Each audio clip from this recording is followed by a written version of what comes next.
Good morning, everybody. This is Daniel Bornstein from Bornstein Law. We're about 3 minutes or so before I'm going to start my webinar. I want to welcome all my clients who I see are on this webinar, and also new people who have chosen to participate. I'm going to be, of course, going through a PowerPoint slide presentation that I hope at the end of this will result in you having a much better understanding of the new state rules and regulations that all of the state of California fall within. A little bit about myself. I've been a practicing attorney for 25 years. I focus my expertise on landlord-tenant law, and I can only tell you that the last 18 months have been tremendous in the new information that is being asked of owners to digest, and that we are in a very, very tricky situation in terms of making sure that how we operate, whether we are a mom and pop operator, a property management company, in how we handle our landlord-tenant relations. There is a new protocol, and my hope is that as we go through this material, you'll be in a much better position to understand what you can and what you can't do. Rest assured, my office at Bornstein Law, with offices in San Francisco and Oakland, are easily able to help you in handling any questions you may have. And for the purpose of this webinar, I will not be taking questions as I go through the materials. Instead, I would ask you to email me, and I will answer any questions you have at the end of this seminar. And you can directly email me. I know this stuff is going to be tricky, but in the end, once you go through this with me, you'll be in a much better position to understand what and how you can best handle a landlord-tenant matter in California. With that stated, we're about a minute away. Everybody strap yourself into a seat and get yourself focused so that I can expeditiously go through this and put you in a position of having a more facile understanding of this. For those of you who are new to California, welcome. I can only tell you that California is a totally different animal than most other states as it relates to landlord-tenant law. And the hope is that you come away understanding why you need to be absolutely aware of the new law, so that you get yourself in a position that you're not making mistakes. One very important item that people need to know immediately is we have to update all of our lease agreements to ensure that we are using the most up-to-date lease in California, because as of July, there are going to be disclosure obligations that are going to be part of your new lease agreements. So for all of you, you've got to, after this talk, make sure you have new lease agreements available for use as you establish new tenancies throughout California. So let's begin. Daniel Bornstein, Bornstein Law, landlording in a new era.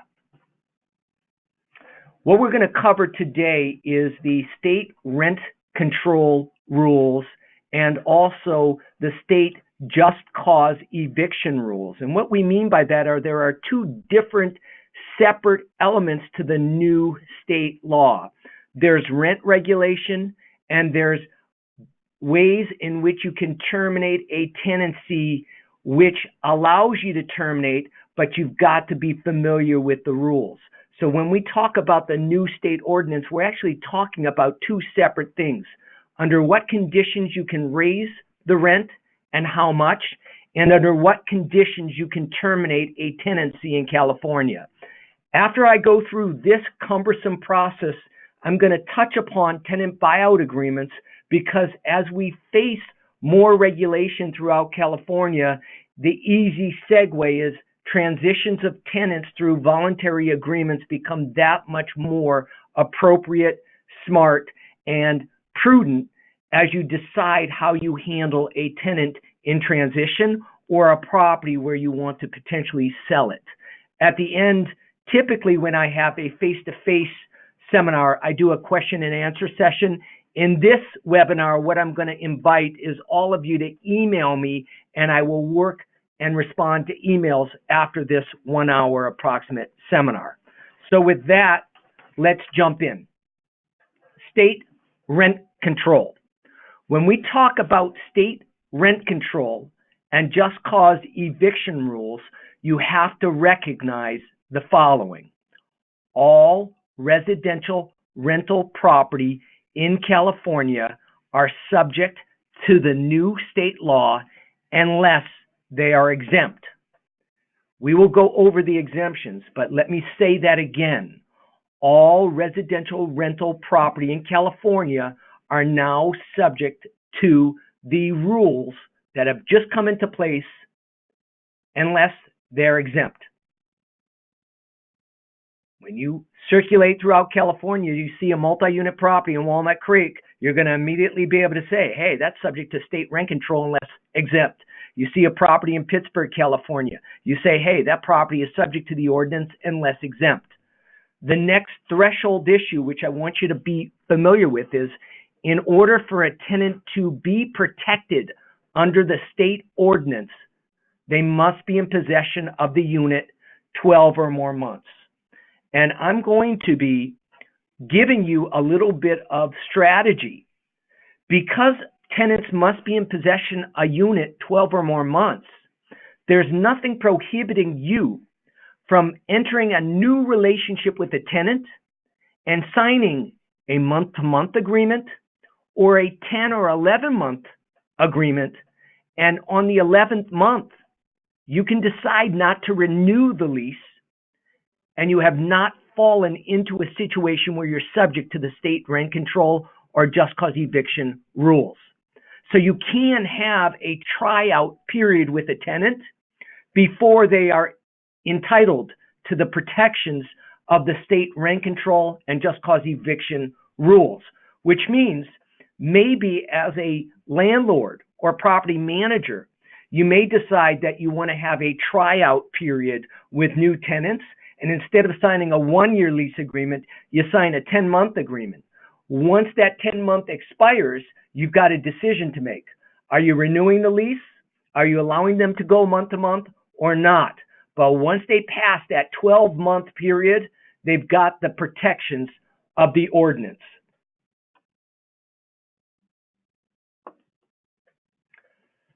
Let's focus now on state rent cap regulation. And as you see on the screen in red, it's retroactive to March 15th, 2019. What does that mean?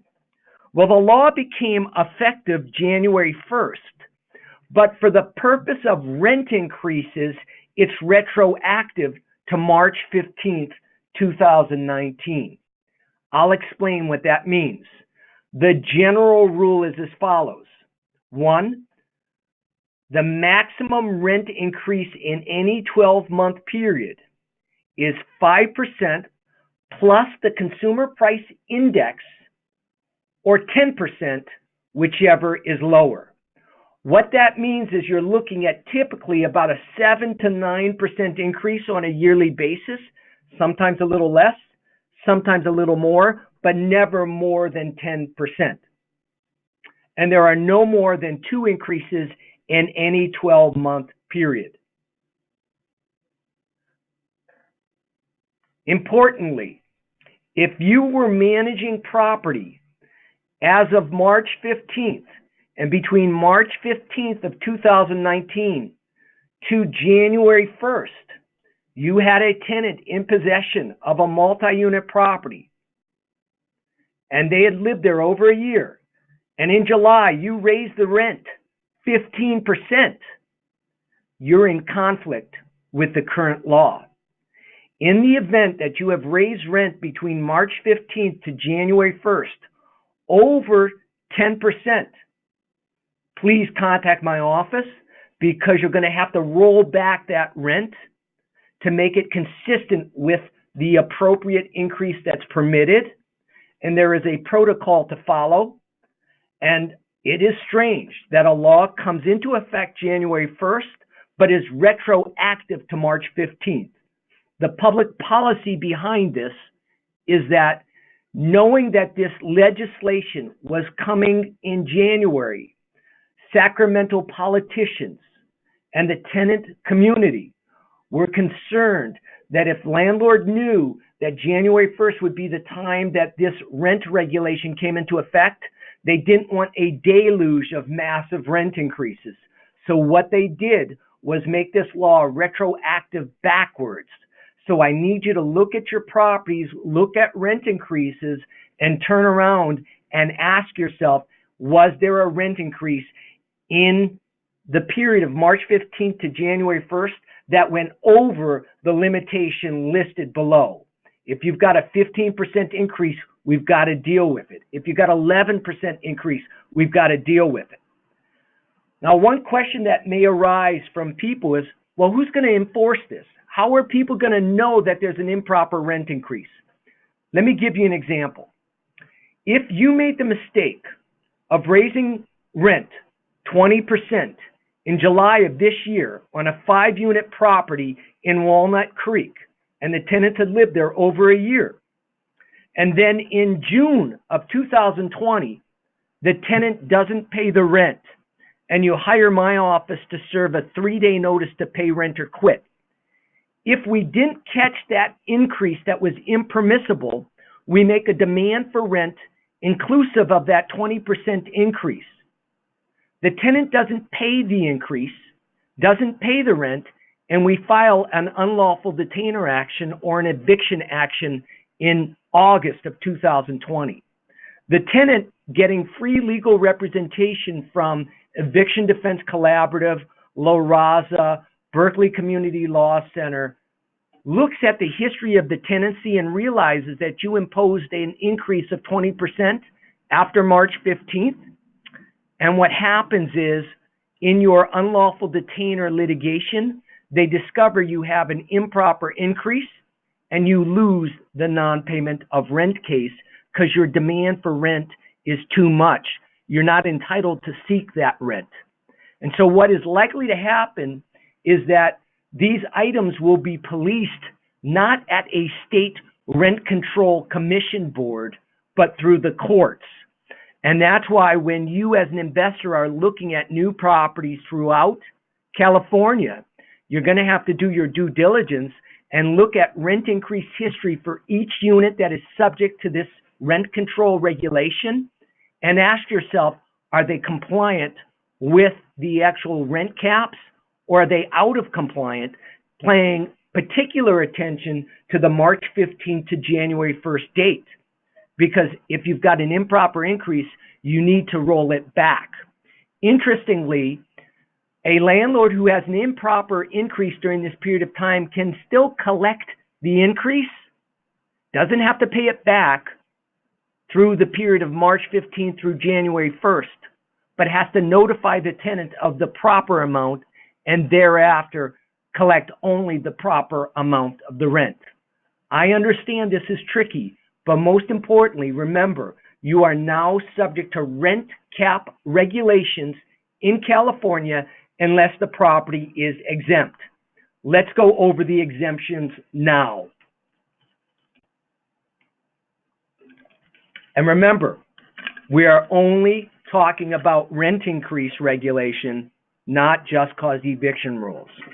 The first and most compelling exemption is if your property is already subject to a rent control ordinance. I know that that is disappointing for some of you because in San Francisco, a yearly rent increase of about 8 to 9% would be welcome. But instead, if you own a multi-unit property in San Francisco built before 1979, you are subject to the San Francisco rent control ordinance, and that is what you follow. If you have a multi-unit property in Berkeley, you are subject to the Berkeley rent control ordinance. That's what you follow. If you have a multi-unit property in Oakland, built in the 1970s, a triplex, a 5-unit building, a 20-unit building, you follow the Oakland ordinance, not the state ordinance. So, if your property is already subject to a rent control ordinance, you follow that rent control ordinance. If your property is not subject to a local rent control ordinance, you're under state regulation. For example, a property in Walnut Creek, a property in Concord, a property in Pittsburgh, a property in places where they don't have an imposed rent control ordinance at this time. Also, condominiums and single-family homes are exempt from rent regulation. Condominiums, single-family homes are exempt from rent regulation under state ordinance unless where there is corporate ownership, LLC ownership, or one member of an LLC as a corporation, or we have REIT ownership. This exception is really in response to a prior foreclosure crisis where we had corporations picking up dozens, hundreds of single-family homes. Those corporations are going to be still subject to rent cap regulation. However, if you are a single owner of a single-family home, there is no rent cap regulation. I will point out, you may want to put an asterisk on that single-family home. If you've got in-law units or you've created border situations, a rooming house where you have multiple single units rented inside the single-family home, you may be subject to rent cap regulation under state law. Another important exemption, where the certificate of occupancy was issued within the previous 15 years. This is really about new development. If you purchased a property that was built in 2017, it was built within the previous 15 years, and therefore it will be exempt. If you built a 10-unit building that was built in 2018, you are exempt. This is important, however. It's a rolling target. So buildings right now where the certificate of occupancy was issued between 2005 and 2020 are exempt.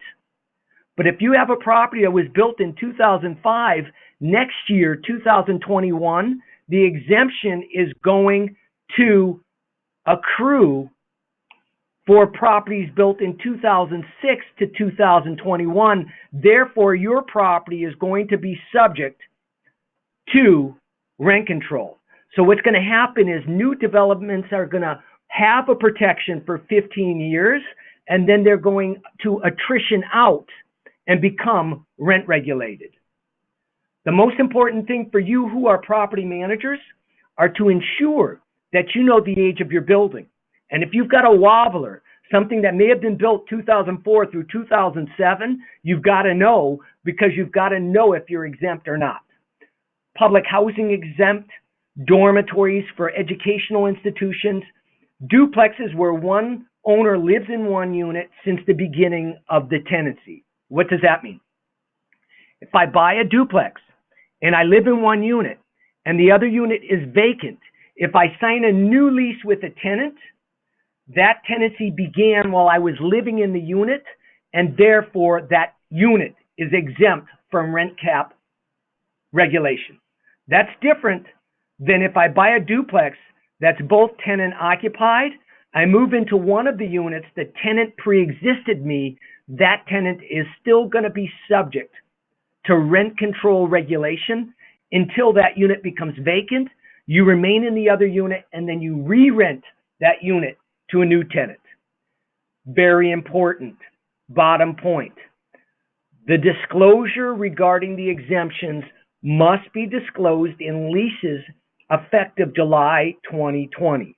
At the end of this dialogue, I'm going to be providing you the disclosure information, and rest assured the California Association, or the California Apartment Association, the California Association of Realtors have put out the disclosure docs for people to utilize.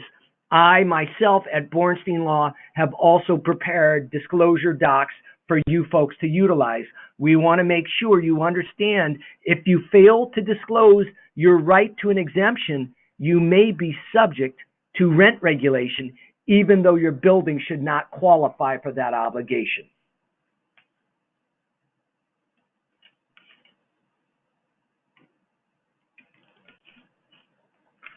Now we're segueing into state eviction or just cause regulations. So before, we've been talking about rent regulation. Now we're going to talk about just cause evictions.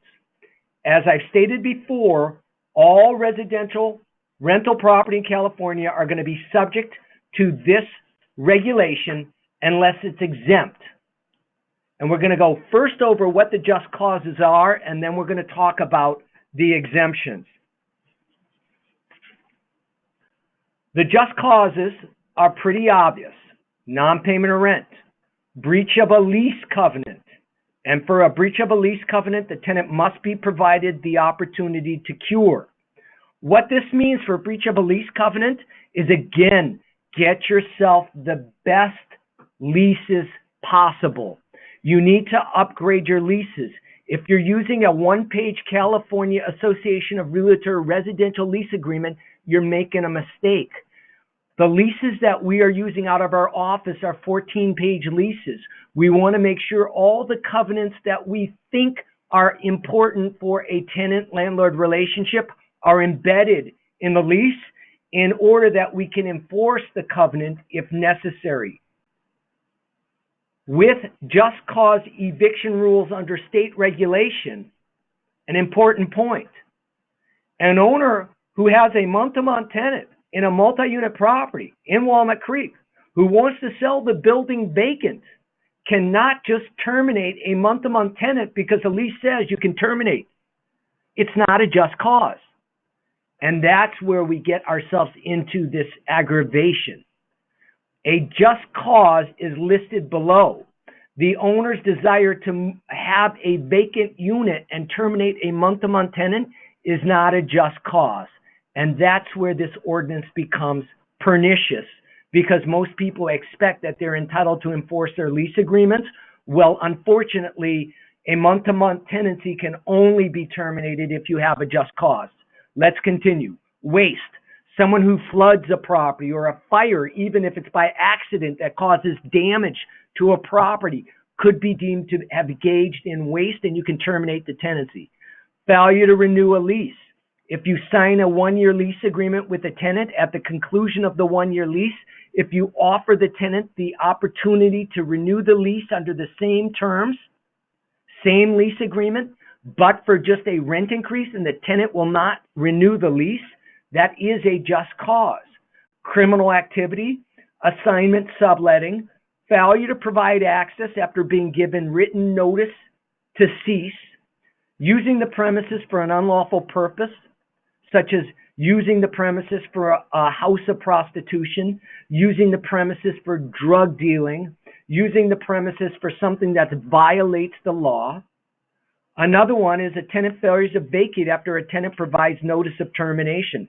This is important because in many jurisdictions with just cause eviction rules like San Francisco, this isn't one of the just causes in San Francisco.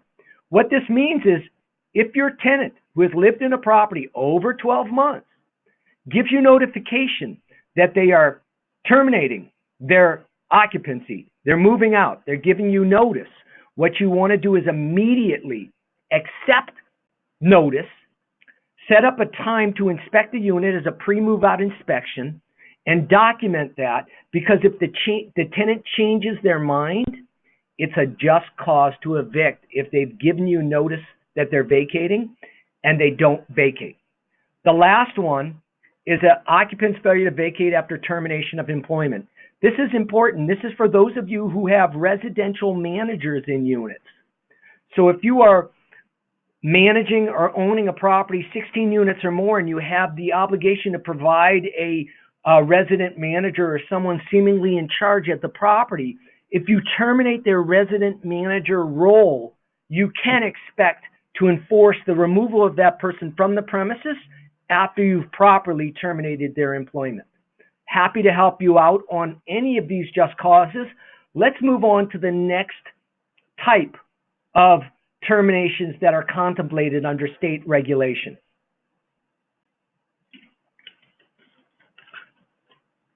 So the prior screen involved just cause or for cause terminations: non-payment of rent, breach of lease, nuisance, waste, failure to grant access. This screen involves no-fault evictions. So under the state ordinance, the law anticipates there will be times where you're seeking to terminate a tenancy, though it's no fault of the tenant. That's why they're called no-fault evictions. The standard ones that we're probably familiar with is OMI, which is owner move-in or relative move-in terminations. Under the state ordinance, you will be entitled to terminate a tenancy for an owner move-in or a relative move-in. You need to embed a disclosure in your lease agreement as of July 2020. I can only emphasize again that these docs and these disclosures should be in your lease agreements effective now. So if you have a vacancy, start using the new lease. Let's consider a tragedy. You basically sign a new lease agreement without the right to OMI and RMI, and then you sell the property to a prospective buyer who has every intent to move into the property. Because you didn't include the disclosure in the document, you may not be able to effectively move into a property you just bought. So it's important that you recognize that these no faults, at least for OMI and RMI, must be disclosed, and we'll get to it at the end of this webinar, some of the disclosure information. Another no fault is Ellis Act, where you go out of the rental business. Under state law, you're allowed to go out of the rental business, and to go out of the rental business requires a whole host of statutory obligations, but you are entitled to go out of the rental business, and it is deemed to be a no-fault termination. Government requires a property to be vacated. That's where you get red tagged. Maybe there was a fire at your building and it destroyed the safety of the building, and therefore it was red tagged. You do have the right to terminate. And then also a big important one, demolition and substantial remodel. Substantial remodel means if you decide to substantially remodel your property, you do have the right to terminate the tenancy. Substantial remodel is substantial, and the new state ordinance lists all of the anticipated substantial remodels. Rest assured, it's not just sanding the hardwood floors of the living room. It's upgrades to the unit, and of those types of substantial remodels, if any of you would like me to give you the list of what's substantial or not, just email me and I'll provide it to you. The most important thing you need to know about this chart is this. If you choose to do a termination for a no fault, you must provide the tenancy the equivalent of 1 month rent waiver or pay the tenancy 1 month's rent within 15 days of service of the notice. Folks, this is easy. For example, in San Francisco, if we have to do an owner move-in eviction, each authorized occupant is entitled to $6,980, up to 3 occupants. Plus, if there are children, there's another $4,500 payment. So we're looking at $22,000 in San Francisco for relocation payments. Under the state ordinance, you merely need to provide the equivalent of 1 month's rent to the tenancy. And that's why, as we bemoan the fact that we have just cause evictions in state law now, it's rather not too cumbersome right now. Rest assured, it may change. But for now, if you want to buy a multi-unit property, let's say in Santa Rosa, it's a 10-unit building. It has great bones, but it's tired. All the tenants have lived there over a year. You buy the building and you know you need to substantially remodel. You're going to do an electrical upgrade. You're going to put in new HVAC system, and you're going to do some structural modifications. Pull the permits, then call me. I can terminate all 10 units for a substantial remodel. All 10 units would be terminated on 60 days notice. I would have to cite under what theory I'm terminating, and then within the body of that termination notice, I would inform the tenants that they are not to pay rent the next 30 days, and that's all you need to do in order to be code compliant under the state regulation. Let's move on. This is important now to understand exemptions. So I've spent some time speaking to you about the just causes and no fault under state law, but now we have to know which properties are going to be exempt from this ordinance. Exemptions fall under these categories. The property is currently subject to a just cause eviction ordinance. So again, for those of you who are in Berkeley, Oakland, Emeryville, San Francisco, San Jose, East Palo Alto, Hayward, if you're subject to a just cause eviction ordinance, you follow that ordinance, unfortunately, which means an ordinance such as San Francisco is much more strict than the state ordinance. For example, the state ordinance allows a termination for substantial rehab. You give a tenant 1 month's rent. You don't have to offer the unit back. In San Francisco, if you have an active tenant and you want to do a capital improvement termination, you're going to have to pay relocation payments, and each of the tenants displaced have the right to come back into the unit. So unfortunately, if you're subject to a just cause eviction ordinance, you're still going to be following that local ordinance. If you have a question as to whether your property is subject to a just cause eviction ordinance or not, email me. I'll do the research for you. The next bullet point is if a new ordinance has come into place. The hope is that with the state ordinance, most jurisdictions will say we now have state rent control, we now have state just cause eviction rules. There's no reason for us to enact a local ordinance. But if a local ordinance has been enacted, you've got to follow that ordinance, provided it's more protective than the state ordinance. Condominiums and single-family homes, again, they're exempt from state just cause eviction rules and rent regulation. They're exempt, except where you have corporate ownership, LLC ownership, where one member is a corporation, or REIT ownership. Now, back up for a second. If you have a single-family home in San Francisco, it's subject to just cause eviction ordinance of San Francisco, and therefore, you're subject to the San Francisco ordinance. However, if your single-family home is in Walnut Creek, and I've used Walnut Creek repeatedly, that single-family home is exempt from rent control and state just cause eviction rules. Another one, which we've touched upon previously, is new construction. If your property was built within the last 15 years, no just cause eviction rules.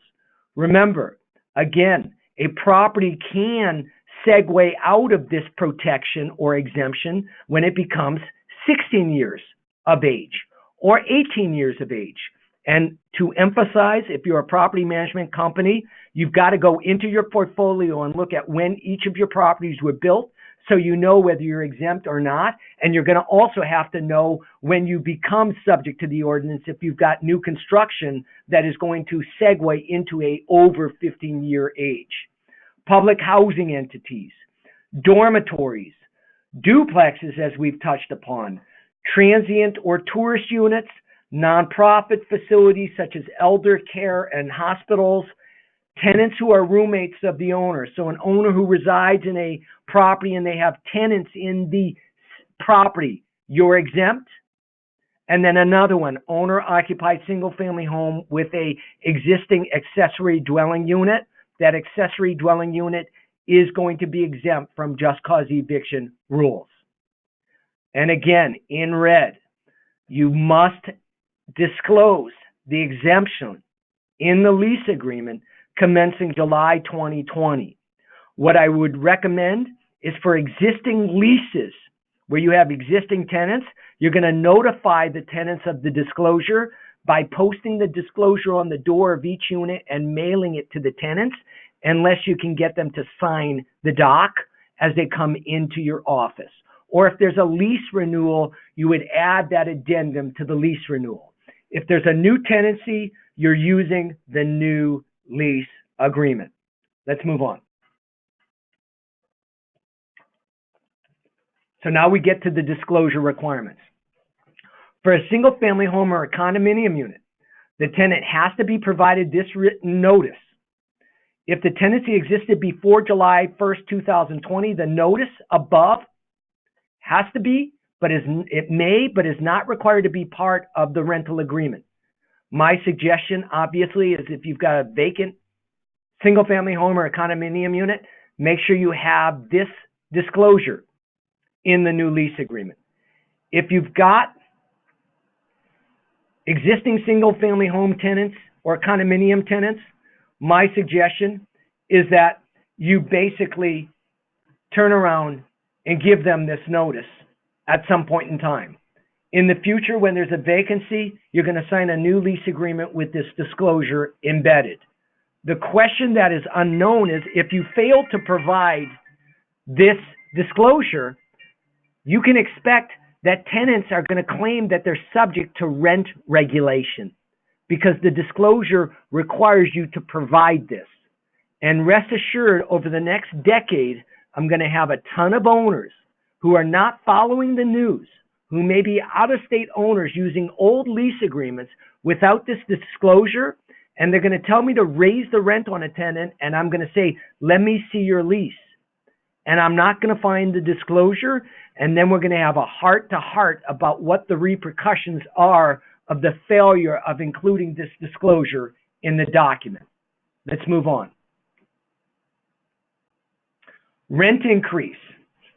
Owners of residential rental property subject to the state regulation need to provide an addendum with this disclosure or as a written notice signed by the tenant that informs them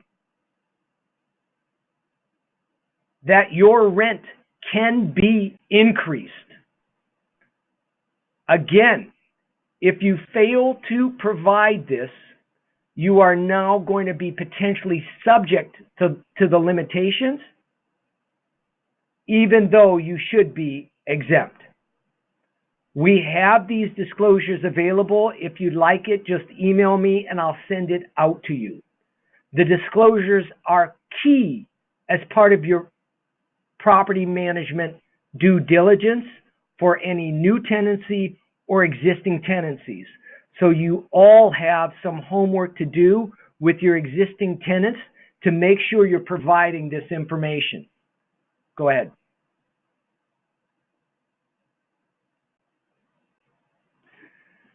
I touched upon this earlier.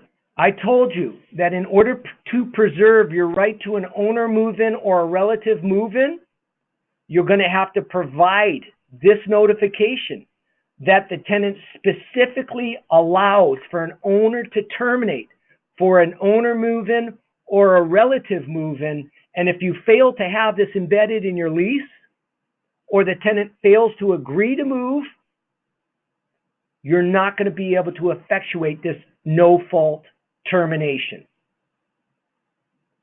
Remember, for an owner move-in, relative move-in, substantial rehab, Ellis Act, you still have to pay what? The equivalent of 1 month's rent as part of the termination process. Most importantly, all of you should have this embedded in your lease agreement, not because you are going to be doing an owner move-in or having a relative move-in, but if you ultimately sell the property, a new buyer may want to have that option, and if it's not embedded in the lease, they're out of luck. Let's move on. Now let's talk strategy. I mentioned earlier that an owner cannot simply terminate a tenancy because they want to sell a property vacant anymore if it's a multi-unit property built more than 15 years ago in Walnut Creek, a duplex where no owners live in the property, a triplex, a 10-unit building, a 6-unit building. And what if in 10 years from now, the rents haven't kept up with prevailing market forces? You've had some rent increases, but you actually are well below market. The client would like you to terminate the tenancy, and I have to tell them, I'm sorry, you can't terminate the tenancy. You don't have a just cause. Well, now what you can do is negotiate a voluntary move out of the premises. In San Francisco, in Berkeley, in Oakland, there is a whole culture of negotiating voluntary agreements for people to move out, especially because we know a vacant unit will sell for more than a tenant-occupied unit where the rents are well below market. My office has been doing buyout agreements all the time.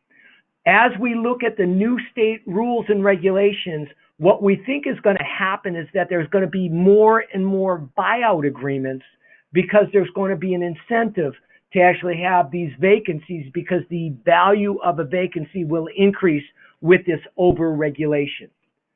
My office prepares these buyout agreements all the time. What I would tell you is this is the information we need to do the buyout. What I would suggest to you is if you've ever been in a situation where you are looking at either transitioning tenants out of a property in exchange for compensation, remember the following. It's not just cash for keys. We're not just giving people money to move out. We're giving tenants compensation of some sort in exchange for voluntarily vacating, but also agreeing not to sue. So it's with a complete release of claims. And that's why you want a proper buyout agreement, because cash for keys with a one-page statement is not going to be sufficient. I want to back up for a moment because I forgot to tell you this. If you don't take the rent increase on a yearly basis, you lose it.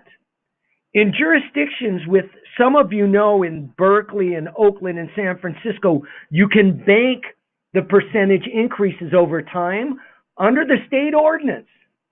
If you rent a unit, and after a year, you don't raise the rent because you get lazy, and the tenant's now been there 25 months, you don't get to double up the rent. You're only entitled to that yearly rent that's permitted.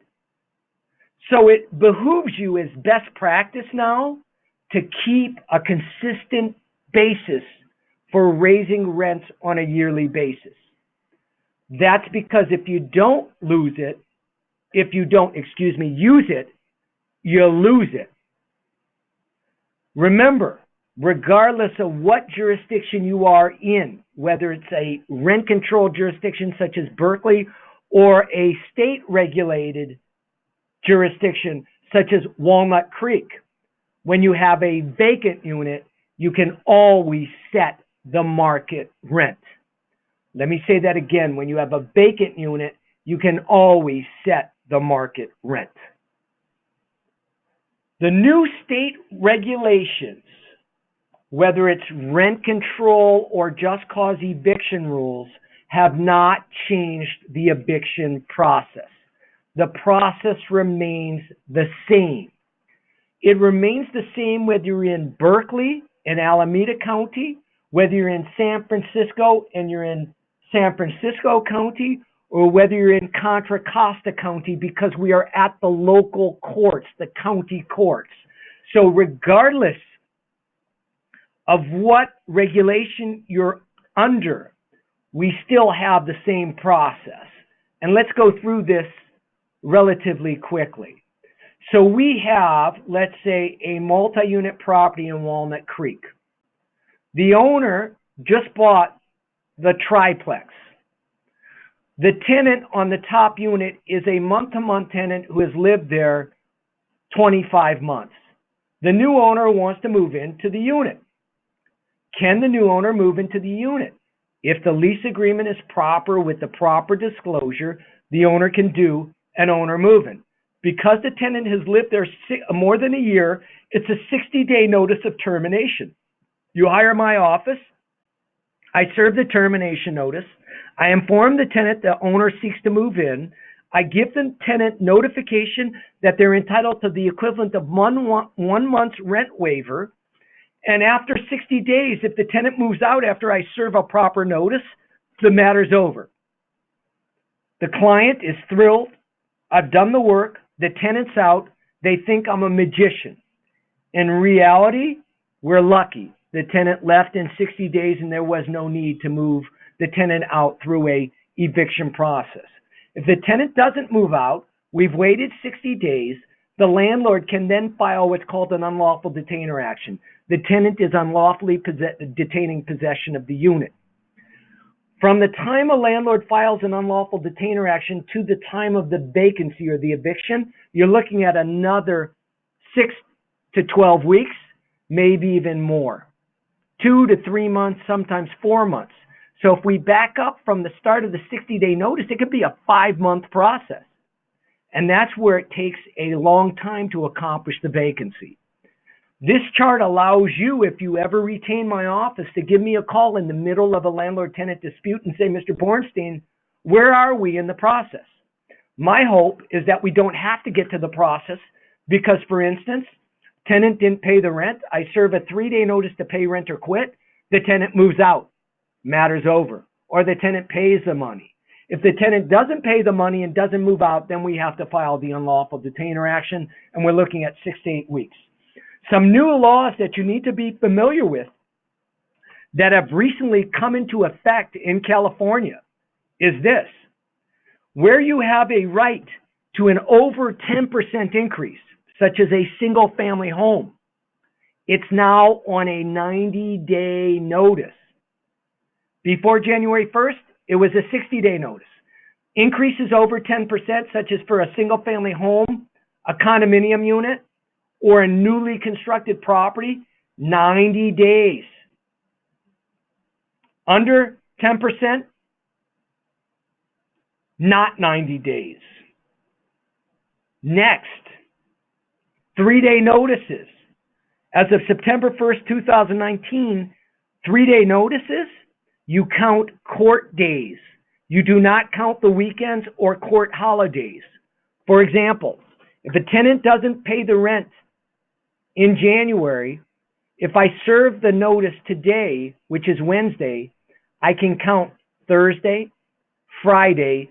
I don't count Saturday or Sunday. I count Monday. If the tenant hasn't paid the rent by the end of Monday, I can file the lawsuit.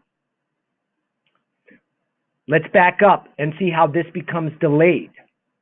If last Friday you said, Daniel, serve a notice, and I served the notice last Friday, it was posted and mailed.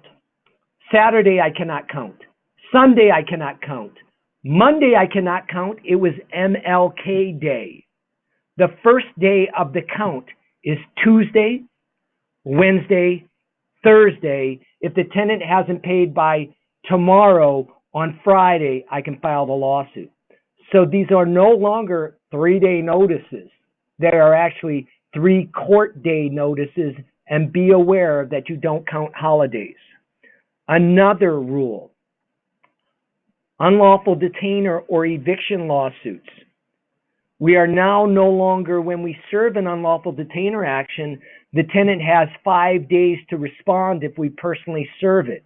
It's now 5 court days. We don't count weekends. We don't count court holidays.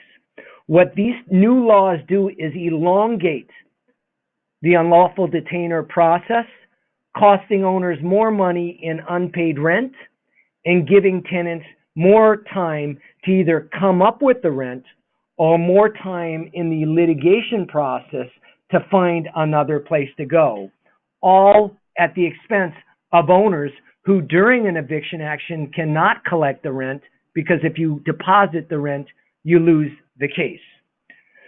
So we have now gone through the new state regulation for rent control, the new state regulations for just cause eviction rules.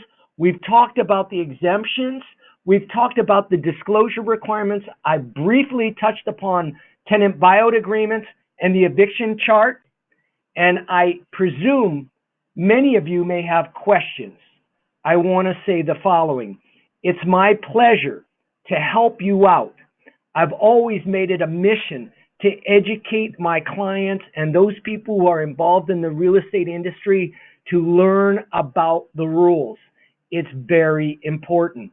One way to keep informed of the laws is kindly follow me on Facebook, become a connection through LinkedIn, keep abreast of what we are doing, because we are always providing our clients and our social media contacts with updates.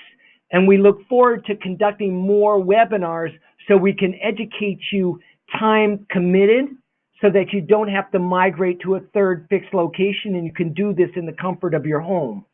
or office. I thank you very, very much, and I am open for questions. Kindly email me, daniel@bornstein.law, and I will be happy to answer individual questions as they come in. And once again, thank you for your focus. Thank you for allowing me to educate you, and please consider working with Bornstein Law. We have offices in Oakland. We have offices in San Francisco. We are available to handle terminations, landlord-tenant disputes, real estate transactional disputes throughout the Bay Area. We have Spanish-speaking staff. We have a Cantonese-speaking attorney. We are able to communicate in Mandarin, and we do believe that we are one of the premier firms for handling your landlord-tenant disputes with both an understanding of local rent control as well as state regulations. All the best. Thank you very much. I appreciate the opportunity. Thank you.